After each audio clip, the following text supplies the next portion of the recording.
Is the nation of France turning to the populist right? It sure looks like it. In this video, we're going to take a look at how more and more pundits do agree it's panic time for French President Emmanuel Macron as he falls in the polls, how Marine Le Pen of the nationalist right is capitalizing on his demise by polling at her highest levels ever, and why so many pundits believe that 2022 may indeed be the year that France turns to the populist right. You are not going to want to miss this. Greetings, everyone. Dr. Steve here with you. Wonderful to be with you as always.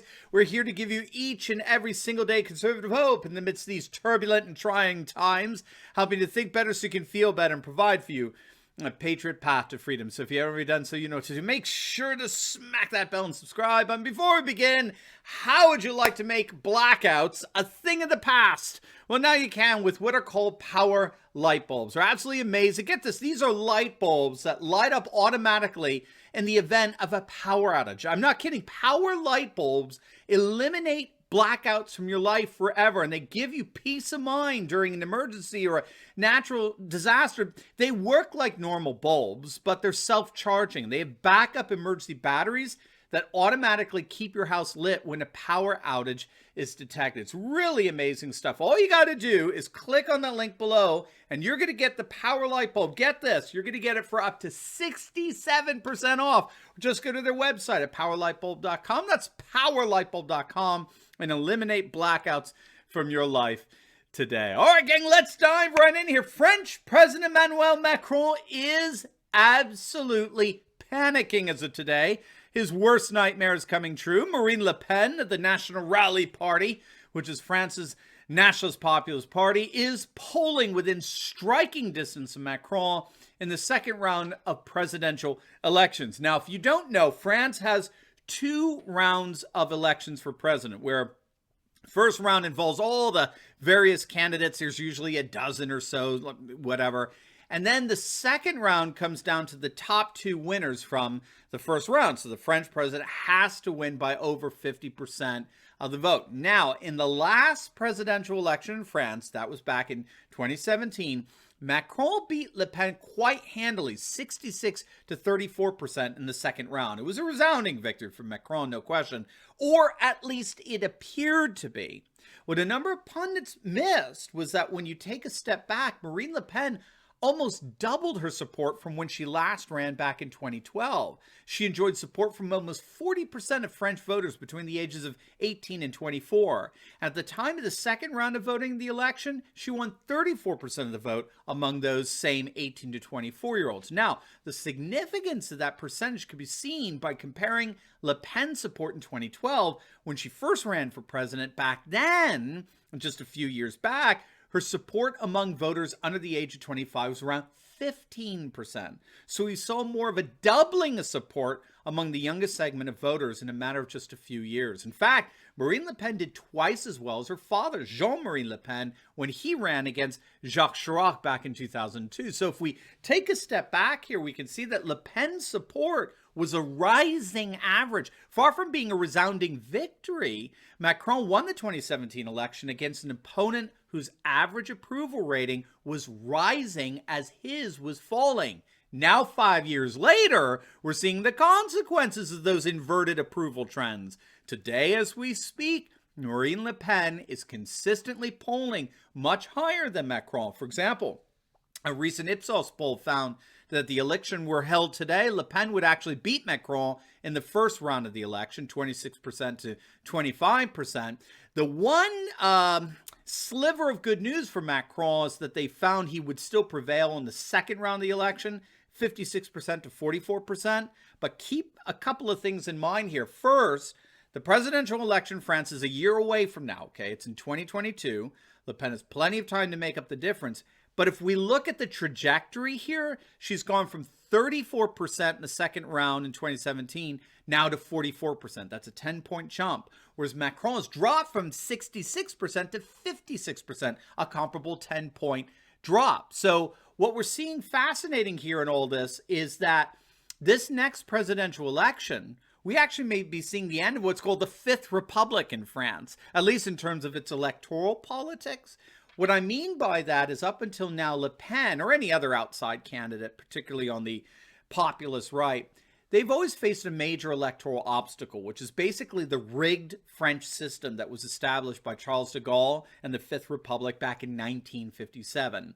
It's a system where the establishment intentionally puts 2 or 3 centrists who vie for the top position in the runoff, and when one of the centrist moderates wins the first round, the other moderates, and indeed the majority of the candidates in that first round, coalesce around the winner and throw their support behind him. And in exchange, they get high-ranking positions in the upcoming administration. And with full establishment support, the moderate then goes on to the runoff election and tends to win by a rather large margin. And what this means is that any outsider from the so-called far right, like Marine Le Pen, really has no structural support for majority vote in France. Up until this point, conservatives, liberals, socialists, they all unite around the so-called centrist candidate, thereby pushing the National Rally candidate, namely Le Pen, out of any possibility of winning. That's what happened to her father back in 2002 when the mainstream conservative Jacques Chirac beat Jean-Marie Le Pen's 82-18. It's very similar to the way the establishment neocons here in the States all became never-Trumpers in 2016 and supported Hillary Clinton. They were doing everything they possibly can to keep the nationalist right out of power. What pundits are saying now is that the latest terror attacks in France perpetrated by Islamic extremists may indeed be causing that centrist coalition to collapse. It looks more and more like conservatives, centrist conservatives, are ready to vote for Marine Le Pen, while at the same time, more and more leftists are leaving Macron and threatening basically to boycott the election. Now, if you don't know, France has recently experienced a number of shocking murders perpetrated by Islamic extremists. So several weeks back, 3 people at a church in the French city of Nice were killed. They were beheaded.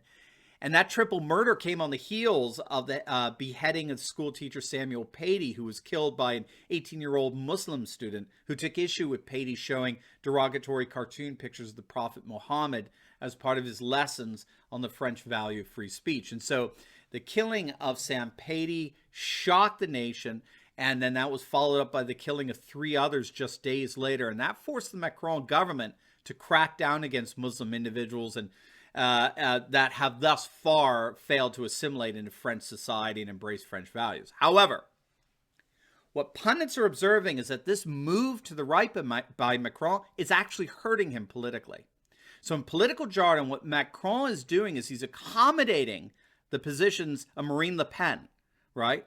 In that he's moving his party, En Marche, towards the position of another party so as to stem the possibility of losing votes. And the problem here, as the EU Observer has noted, this strategy ignores something called issue ownership in politics. We actually talked about this in a video not too long ago, the notion of issue ownership.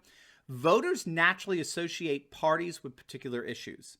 And the problem here is that when one party like Macron's starts pushing an issue that they're not associated with, the issue itself becomes more popular, and as a result, the party the issue is identified with ends up naturally becoming more popular as well. So the irony here is that Macron cracking down on Islam in France may in fact be campaigning on behalf of Marine Le Pen and her party, the National Rally, who've been cracking down, or calling at least for crackdowns on Muslims since the 1960s.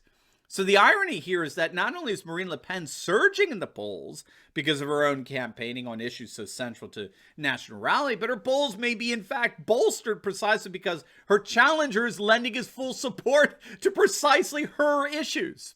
At the same time, the left is abandoning Macron because they're turned off by his sharp turn to the right in dealing with French Muslims. So it seems to be a no-win situation for Macron. He's danged politically if he cracks down on France's Muslim population because of the problem of issue ownership. He's danged politically if he doesn't crack down, because then he'll be seen as not taking the horrific murders seriously.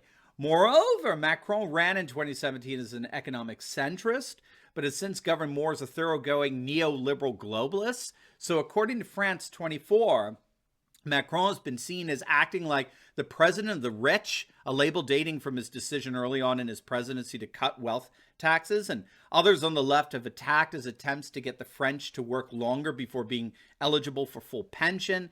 And the more populist leftists in France have been really turned off by Macron's attempt to crack down on the anti-government yellow vest protesters. So what all of this means is that the coalition that's held together the political center as a dominant political force in France for the last several decades, since Charles de Gaulle in the 1950s, a coalition that has been able to thus far keep the so-called far right, or better, the populist right, out of power, that coalition looks like it's ready to crack.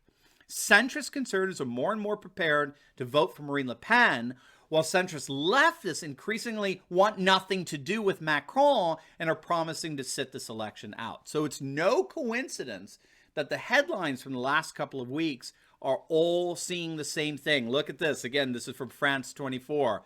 It's over. Macron risks losing left in Le Pen battle. Here's the EU Observer. How Le Pen may beat Macron.